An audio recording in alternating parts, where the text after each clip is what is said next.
So this same woman was hit twice. Like, she was beat up on 2 different occasions. I think she was one of the people that the fascists grabbed, and then she was also punched by the police. We've been covering anti-drag protests, anti-drag laws for the past year or so. These issues have also been going on in the UK as well as the US. Just lots of animosity toward trans people.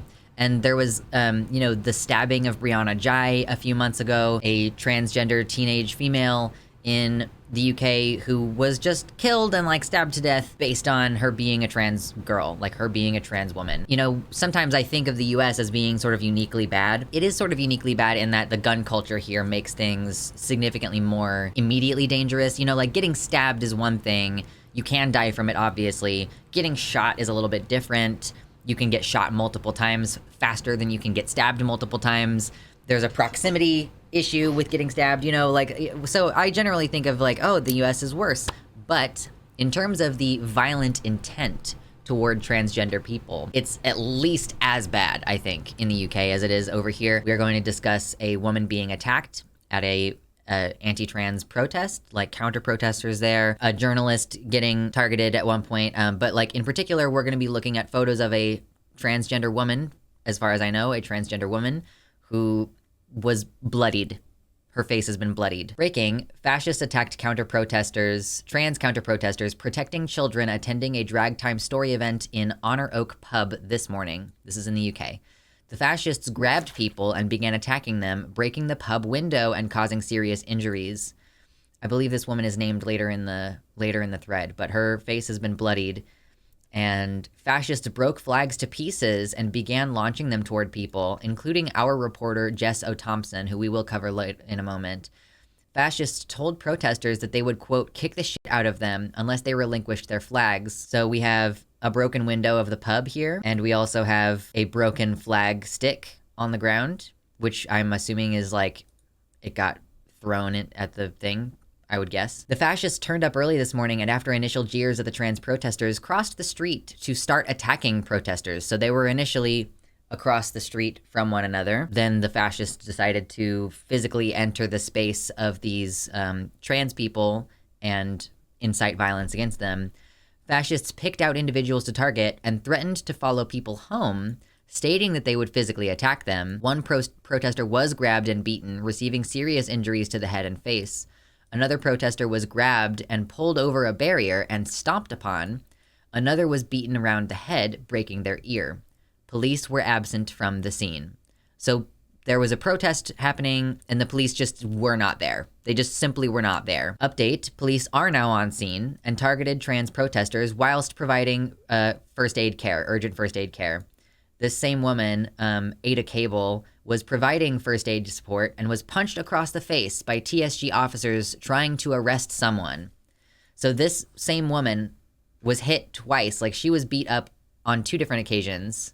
I think she was one of the people that the fascists grabbed, and then she was also punched by the police. Police entered the fascist anti-drag crowd and have arrested one of the fascist protesters. Fascists are now attempting to spread themselves in small groups in the surrounding area. Police say they are unable to take much action because it is a public space and people have freedom of movement, but they understand the concerns of the counter-protesters. So we're just gonna be completely fucking useless. Just going to be standing around. So despite the violence this morning, the community of Lewisham has rallied together to take to the street. This banner is from Southeast London Love. People are defending their own communities against fascist hatred and violence. It says South London is anti-fascist. At the suggestion of Ada, we're reminding you that our TSN reporters are all volunteers, but trains to London do cost money, so here's how you can support the Trans Safety Network. And to clarify, Ada was attacked twice today. First, she was attacked by street fascists when police were entirely absent. And then later, again, the police hit her while making an arrest. And additionally, the journalist Jess O. Thompson, she was injured while reporting yesterday, is now being threatened further with violence. She said, "I am a journalist who was there this morning reporting as I was terrified. As you can see from even this selectively chosen short clip, the fascists were the aggressors. They crossed the road to attack the trans group. They were shouting. Someone said, 'You aren't nearly terrified enough, it seems.'" This is not unique. She's getting more comments like that. If anybody wants to see what flavor, despite being a journalist, this is what I'm receiving. In all seriousness, if the trans counter-protesters had not protected me yesterday, the fascists would not have discriminated on the basis I was a journalist. I would be in hospital or worse. So she is just a journalist which journalists are not supposed to be there with like an ideological goal. They're not supposed to be there with a bias. I mean, that's the idea anyway. They're not there to say, hey, I'm supporting the trans protesters. As a journalist, you're there just to observe, to write down what's happening, to record what's happening. Journalists are supposed to be protected. This is like a United Nations, like it's a war crime to harm journalists because they're doing their job. They're not participating in a war effort. They're just reporting on what's happening. So it's considered like pretty egregiously not fucking okay to attack journalists, to kill journalists, to be violent toward them. Although this is a reflection of how things are going with public support for trans rights in Britain. Like it's been on a downhill since 2018. The fight over trans rights has become increasingly prominent in recent years. There is a gradual overall erosion in support towards trans rights since 2018. In some areas, the shift is quite pronounced. And this is fueled by a media sensation, right? This is just gonna keep going badly. It's always gonna go this way. Exactly, Charlotte says, police will kid glove with fascists and make things worse for us. Like a woman who had already been attacked that day. And you're just like, yeah, I'm gonna punch her in the face because she's getting in the, she was administering first aid to someone.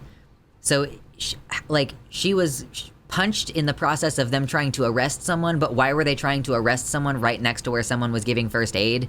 Like something about this just is not adding up in a way that makes it seem like, I mean, negligent at the very minimum, if not intentional. But like my inclination is to feel like, yeah, I just kind of think that it's intentional. Like I kind of think that you just hurt people on purpose. The irony being that London is one of the most accepting places for trans people. Yeah, like what does that say about the rest of your country if like London being the most accepting place still has shit like this happening? It is completely intentional. The laws being created show how little they care about trans people. The cops and the fascist groups are an extension of those laws. They use the law to attack us and use the law to help them because they have a goal, and it is our elimination. I mean, yeah, I had thought that it was a little bit more abstract in the UK, but it's pretty for real. Like, it's pretty serious. Attacking medical personnel is also a war crime. Yeah, for sure. I hope she sues the absolute fuck out of that police department. I don't know how it works in the UK. I don't know how it works with police brutality and like whether like, do they have qualified immunity in the same way that we have qualified immunity here? Like the system is also always going to be skewed toward the police. Like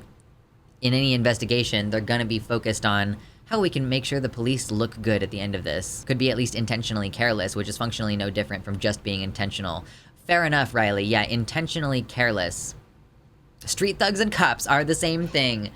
Can't argue with that, honestly. I feel so much. Like, I used to think, oh, wow, you know, at least in the UK, they mostly just have to worry about the lack of access to medical care. At least it's mostly safe there.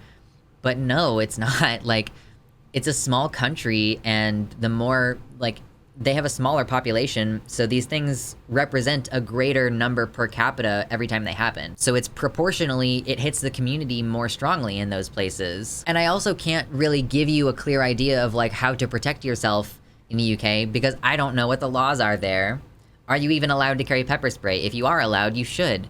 Are you allowed to carry a taser? If you are allowed, you should. I've been saying for years, listen, hear me, learn self-defense of some kind. If you are going to get a taser, you should know how to operate it safely. At the very minimum, if you're not allowed to carry a weapon, then you are allowed to learn like a little bit of martial arts, right? This is one of those things like, we need to like pool our money together. Let's pool our money together to send one person to the martial arts training, and then they can teach everybody else what they are learning. Like, I don't know because there are barriers in place, right? Like, I can't just say learn martial arts because that costs money. Pepper spray, tasers, etc. are all banned. Learn how to punch good then. Learn how to punch good. Honestly, things just keep getting worse. I feel so much dread and I am so sick of screaming into the void.